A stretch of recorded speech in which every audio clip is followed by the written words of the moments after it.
कुम्हार का गधा। एक कुम्हार के पास एक गधा था। कुम्हार उससे बहुत काम लेता था। इससे गधा बहुत परेशान था। उसे कम से कम खाना मिलता था। सुबह सवेरे कुम्हार उस पर बैठकर मिट्टी लेने चला जाता।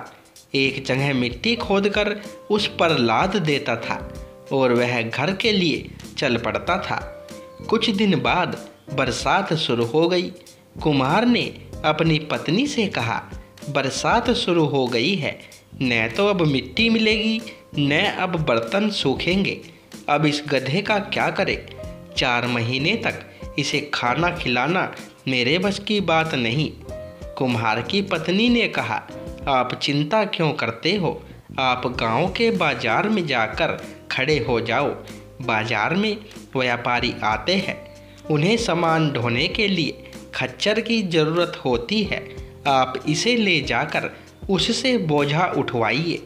इससे पैसे भी मिलेंगे और इसके खाने की चिंता भी नहीं करनी पड़ेगी। कुम्हार अगले दिन बाजार में पहुंच जाता है।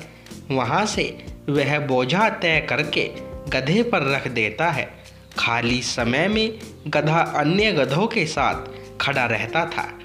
गधा दूसरे गधे से कहता, भाई, तुम्हारा मालिक भी क्या ऐसा ही करता है? मेरा तो बहुत मेहनत करवाता है। दूसरा गधा उससे कहता है, भाई, मालिक तो सभी के एक से होते हैं, लेकिन मैं तो अपनी बुद्धि से उसे बेवकूफ़ बनाता हूँ। जैसे मेरे मालिक ने कल मेरी पीठ पर नमक लाद दिया और मुझे नदी के रास्ते जाना था। मैं जैसे ही नदी में उतरा, मैं थोड़ी थोड़ी देर में थोड़ा नीचे हो जाता, जिससे नमक पानी में घुल जाता और मेरा बोझा कम हो जाता था। गधे को भी समझ में आ गई। उसके मालिक ने अगले दिन उसकी पीठ पर कपड़ों के गट्ठर लाद दिए। गधा जैसे ही नदी में गया, उसे दूसरे गधे की बात याद आ गई। वह बार बार नीचे बैठने लगा, लेकिन ये क्या, जैसे ही वह नीचे बैठकर उठा, उसका गट्ठर और भारी हो गया। कपड़े पानी में भीग गए और कपड़ों में पानी भर जाने के कारण वे और भारी हो गए। गीले कपड़े देखकर कुम्हार को गुस्सा आया। उसने गधे को और मारा। इस तरह गधा बहुत परेशान हो गया। अगले दिन उसने दूसरे गधे को सारी बात बताई। यह सुनकर वह हंसने लगा। उसने कहा, तो गधा होने के साथ साथ मूर्ख भी है।